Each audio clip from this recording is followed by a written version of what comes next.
Now, Sports Talk with Broads. Here's Hunter Brody.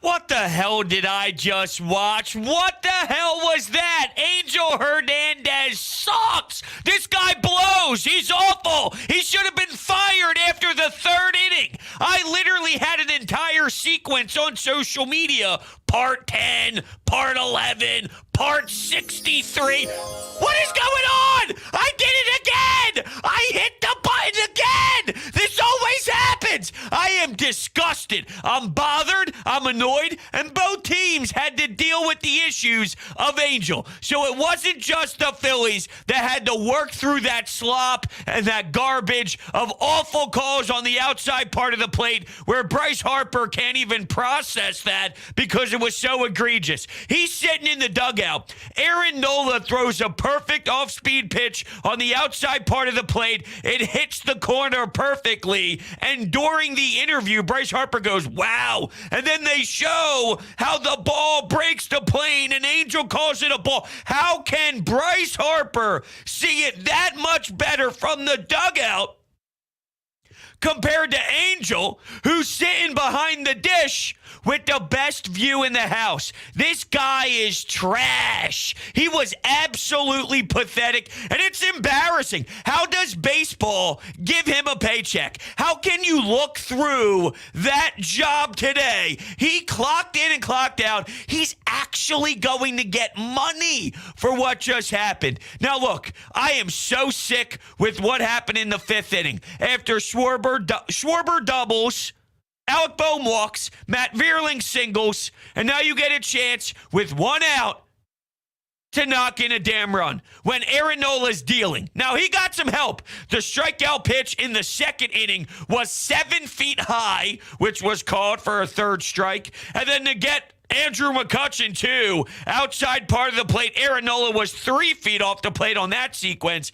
and Andrew McCutchen gets rung up and goes back to the dugout. So Aaron Nola did deal. I don't want to act as if he didn't have some nasty off-speed pitches and some really good work, and his repertoire was solid, but it's so hard to judge. You look at Lauer, for example. He struck out 13. Well, I mean, it's very hard to be at the plate and work through a strike zone where you really have no idea. The Brewers had the same problem.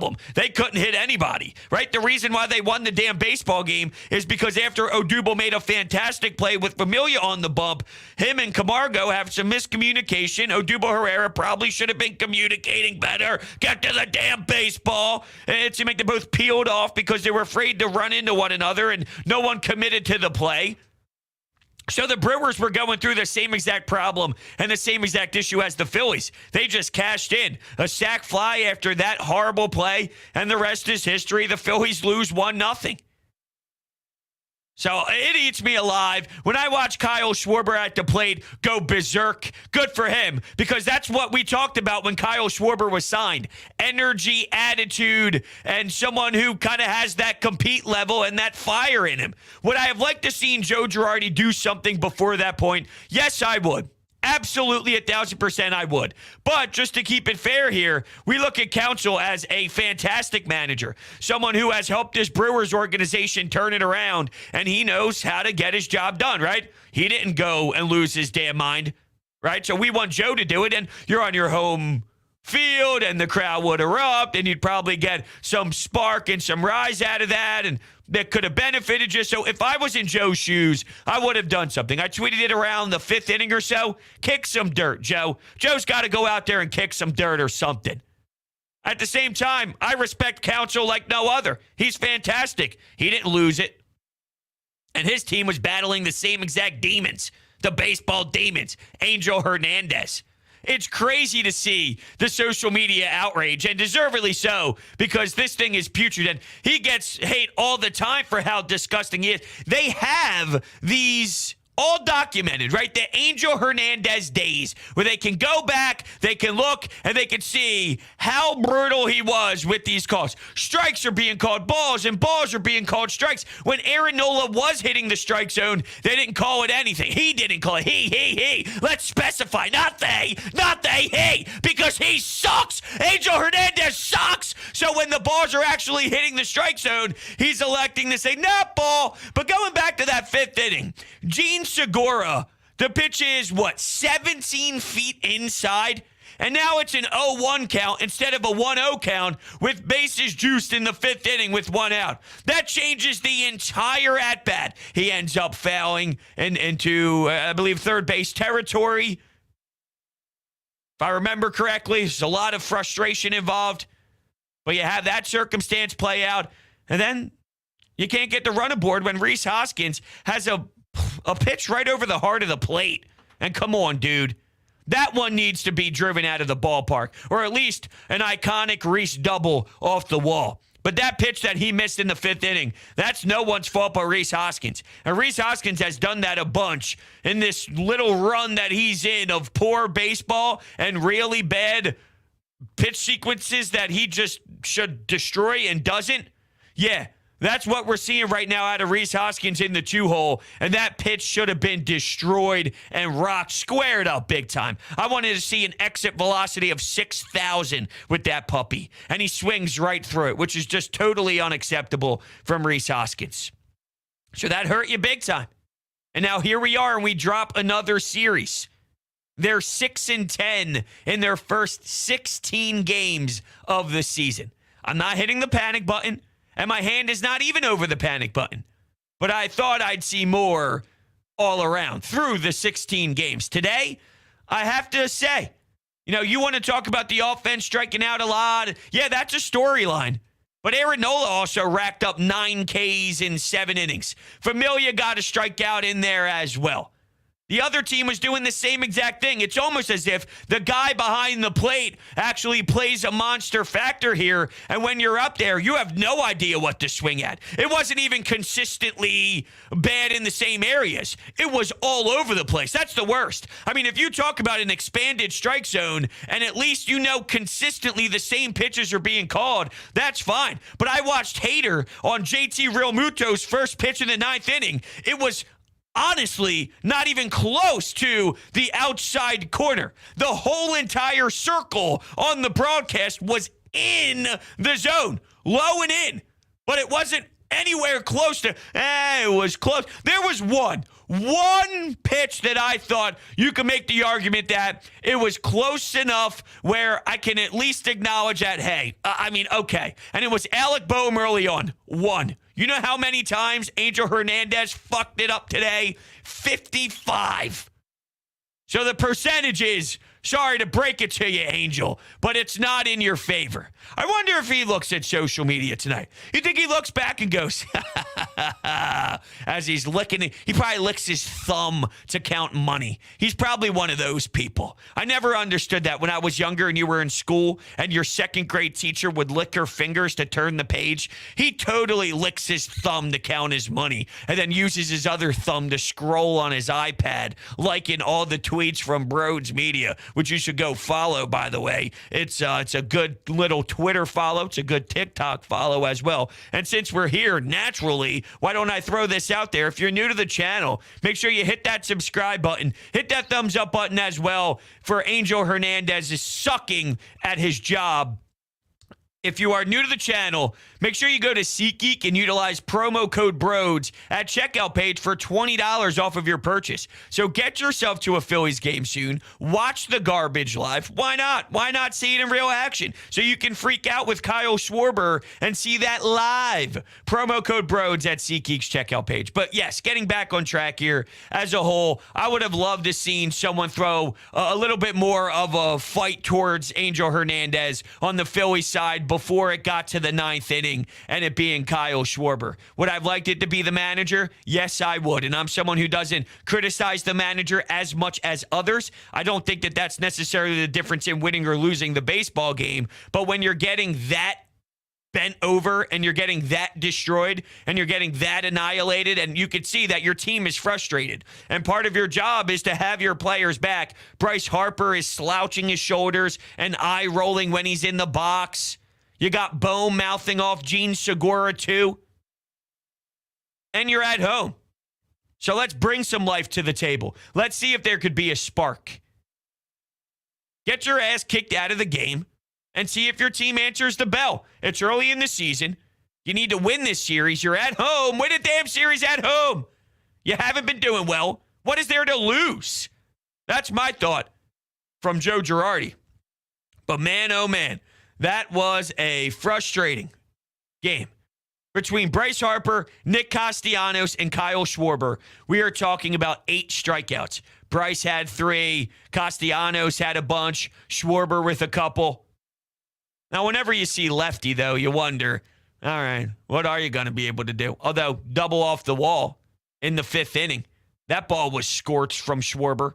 He does have 4 home runs on the year, and that's up there in Major League Baseball. A few guys with 6, a few guys with 5. The difference is when you look at Mike Trout, for example, who also has 4, he's hitting over 300. All right, the batting average needs to be plopped up big time. He does start out slow, Kyle Schwarber, that is. But he's got a winning pedigree, and this is part of why you bring him in there. In here, there'd be this edge. There'd be this difference-making style of attitude to him. And let's see if this does anything. They play tomorrow, right back at it. And they have, sorry, I'm having a little bit of a brain fart. I do know. It's just been a long day. They have a series with Colorado again, this time in Philadelphia.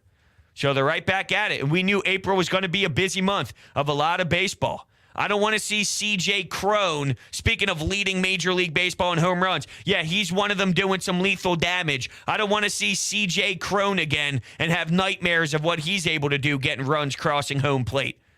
So that will be a 4-game set. Please, don't do this to me. Can we get some victories, please?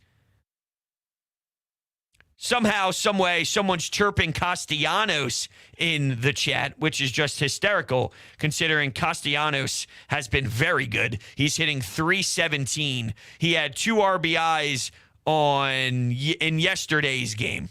He had 2 hits in the first game of the Brewer series. He had 3 hits in the 4th game of the Rockies series, just going back to his game log. So my man's hitting .317 on the season, and somehow Castellanos, who's been a very productive hitter for you out of your cleanup spot, is overrated. That's just foolish. This team is just trying to find itself and learn. What I'm realizing is, you know, we talked about how your offense is going to have to out-hit your defensive problems. If you told me throughout this entire game you're going to have one uh-oh, and that uh-oh happens to be a bloop single that happens in the 9th inning, you realistically take that, right? You would think your offense would be able to overpower that. So far this season, that has not been the case, and you haven't been able to rely on that being the result in victories. Your path to victory, if you will, has just not been a sustainable style. I just go back to, there's too much talent for me to believe that this is what it's going to be consistently over the 162. But by now, I thought we'd see better flow. Nola was great today.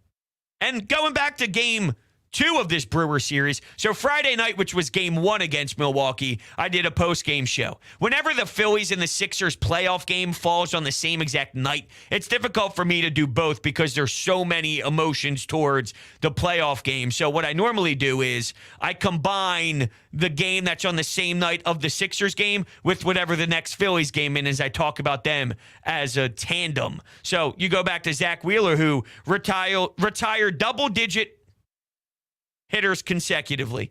He was averaging 96 miles per hour on his fastball, which was 1.3 miles per hour more.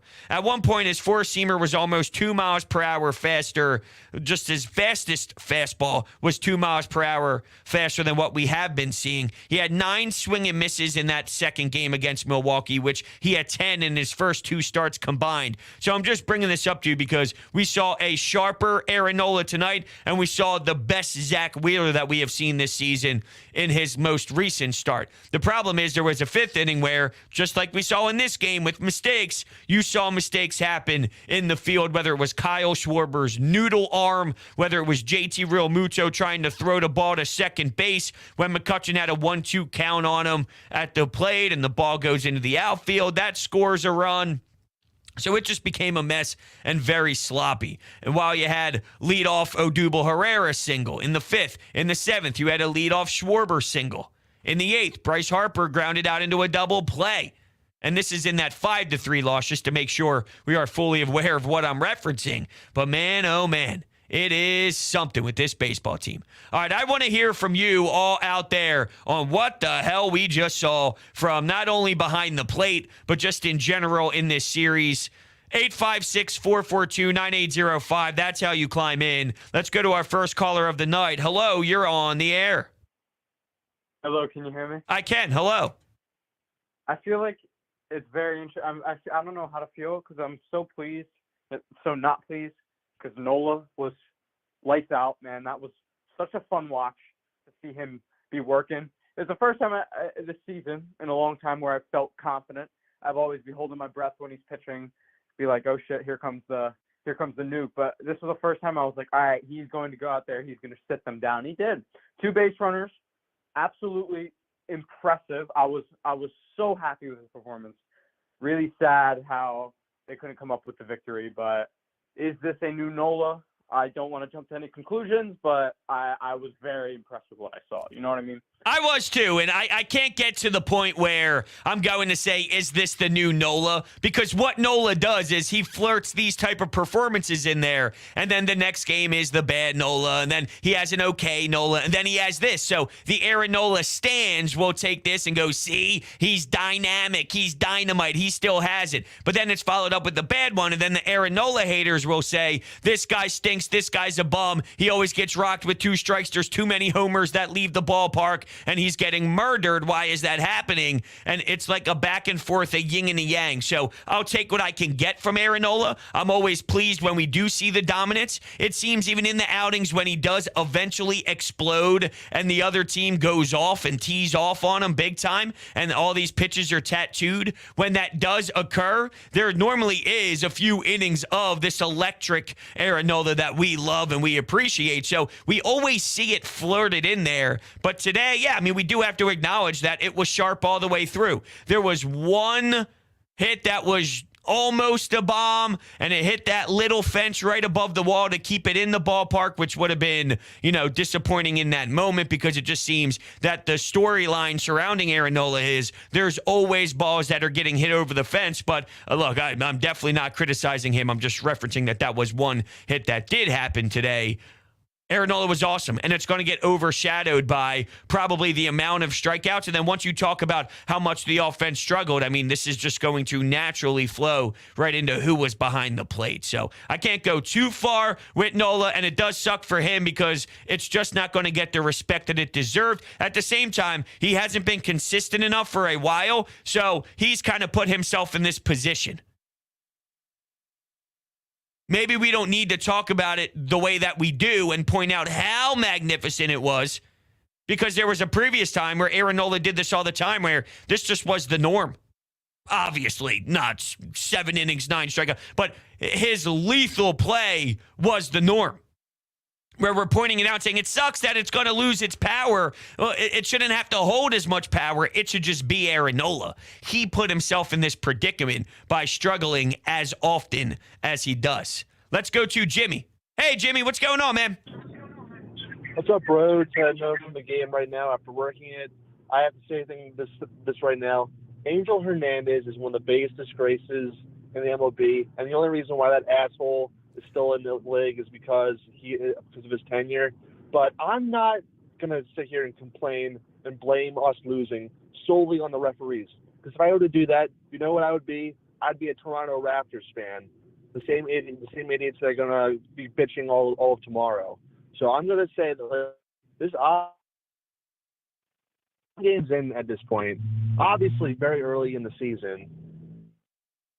Yeah, I think we lost a little signal there, but if I put the pieces together, Jimmy, and thank you so much for tuning in after you worked the game, of course, hard working down there at Citizens Bank Park, you're going to put the blame on the offense, if I heard that correctly. And yeah, I mean, that's definitely a problem, striking out as much as you did, but, it is true. And just like the Brewers, it's not like the Brewers were raking and they were hitting the baseball all over the field. They did not get many hits tonight, and that is a product of how the game was called. They were struggling too. So the reason why the game was so quickly moving and a lot of strikeouts for Nola and Lauer is they were taking advantage of how the strike zone was being called and how expanded it was. But even though it was expanded, it wasn't consistent expanded. It was seriously just pretty much as if Angel Hernandez was blindfolded behind the plate. So both teams had a really, really difficult time. The problem came down to one team in the field made a mistake that costed them, and the other team didn't. And the Phillies had a chance in the fifth inning, and Rhys Hoskins didn't. The Rhys Hoskins, that's the real damage. That's the real dagger that just deflated the entire room. I was by myself with my puppy in the basement, and I could tell that she even felt disappointed, right? I mean, as soon as that strikeout happened with that pitch and where it was, I mean, dude, you got to smack that baseball. And he's definitely in his own head right now. I don't know what you do. I saw maybe you try and go down a path of getting him out of that 2-hole, putting JT in there, and then having Rhys Hoskins bat behind Castellanos to try and switch something up. I'm not against it. I'm not against it because you could tell that he's in a bit of a funk. Now, speaking of the lineup, it's a little shift in conversation, but I don't know. I'm so mind blown with the reaction to Joe Girardi. So, when I saw the lineup come out today, it was very similar to what we've seen, except Odubel was out and Matt Vierling was back in. Other than that, it's been pretty much the same exact lineup. So then I was seeing that Joe Girardi's an idiot because Bryson Stott is not in the lineup. And what is Bryson Stott supposed to do if he's never getting play? Now, I'm with you. It's very hard to find his chance right now to slide him in. Keep in mind, the fact that Bryce Harper is DHing, the DH was supposed to be utilized to kind of find ways to get players rest in the field, but still keep their bats in and just get creative with what you can do, rotate guys in. Now that Bryce Harper can't throw a baseball until this upcoming week, and I had Scott Lauber on the Fanatic with me today, and he brought up the fact that even though he is going to get, throwing again, it's probably going to be a while until he plays the field out in right field. So that changes what Joe Girardi can do, utilizing that to just get creative in any sort of way. But my point is, we got to win baseball games. And Camargo's playing a lot right now. And he is earning that opportunity to. Before today's game, he was hitting .341. Bryson Stott, who is a lefty, by the way, with a lefty in Lauer on the mound. When you look at Bryson Stott right now, he's hitting 133. And I'm a Bryson Stott guy. But in what world can you yell at Joe Girardi for playing Camargo, who was hitting .341, who had, 4 hits in Colorado a couple games ago, including a big-time homer, had a huge insurance run earlier in this series against the Brewers. I mean, it doesn't make sense. You would be ripping him for taking out one of your better hitters at the over .340. A guy's hitting over .340, and now we're complaining that Bryson Stott, who's hitting 133, is not getting in the lineup. I'm with you. He needs to find time to play. That's why when him and Alec Boehm both made the roster, I said, how are you going to manage this? Just from a roster perspective, I said, send Boehm down and have Bryson Stott play every day. Now, Boehm took the job.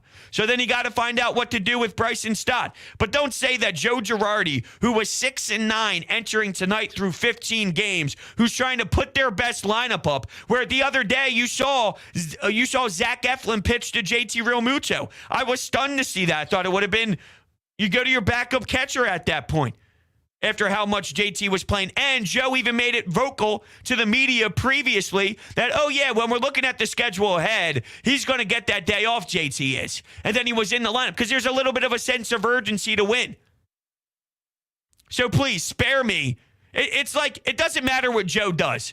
So the complaint was Joe has too many lineups.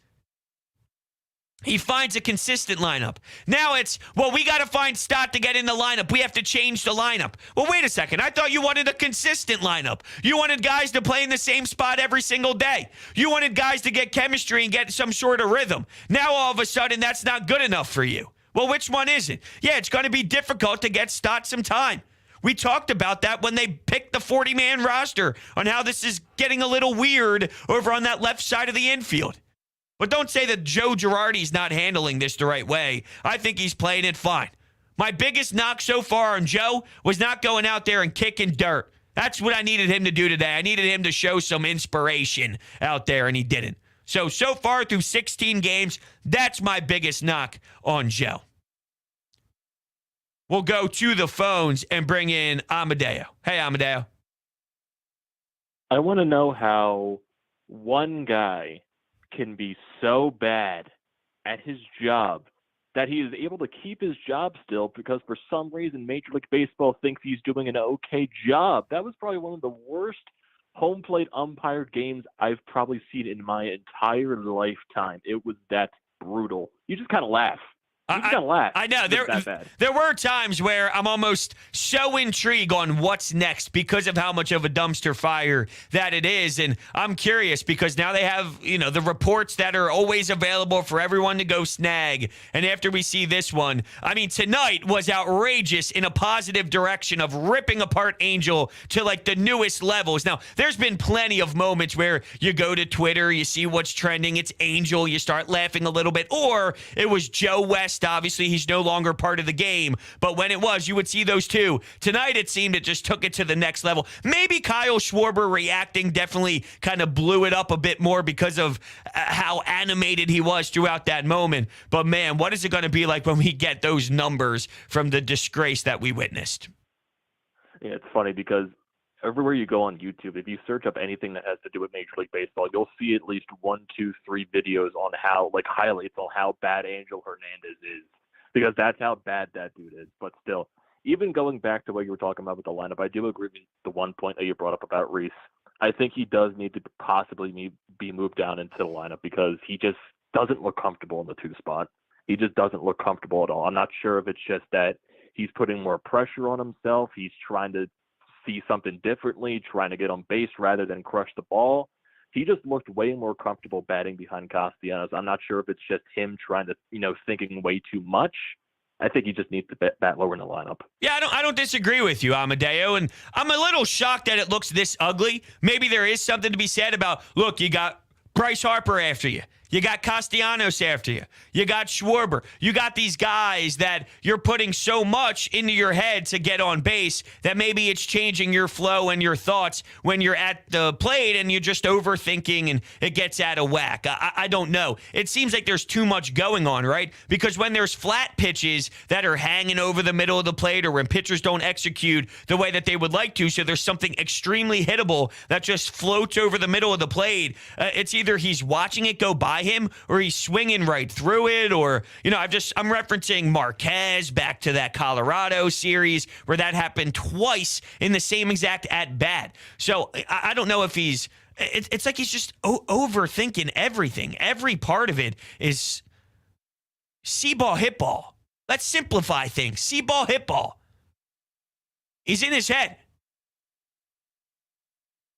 Equations and letters and numbers just flying through his head, and he's staring into space instead of just letting the game come to him naturally. Now, this is a nasty game. I think Joey Votto tweeted this out, and actually, I thought that was a pretty interesting thought. I mean, it's not groundbreaking here. Interesting in terms of it flows together with exactly what we're going through right now with Rhys Hoskins. Now, Joey Votto is hitting 151. 151. Joey Votto, a vet who's been around and is nasty at this game. He tweeted this out 12 hours ago. By the way, Joey Votto on social media, whether it's Twitter or TikTok, it is a must follow. This guy is absolutely hysterical. But the experience of being in a batting slump is that it feels like it's I don't even know what that word is. Is that bad? Oh my God. That's bad by me. Hold on. We're going to do something here. This is bad work by me. Let's go to the definition. Can we say it out loud through Google Voice? Labyrinth. Labyrinth. Labyrinth. Labyrinth. Is that bad? Labyrinth. I didn't know what that was.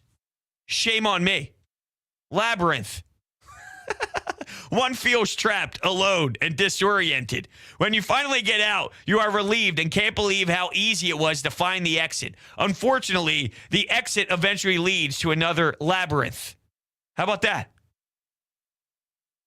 I mean, I butchered how good of a tweet that was by not even being able to tell you what the most important word of the tweet was. We've all had better times in our lives, right? This one's for me. This is the one where I look back and go, I've had a better time in my life.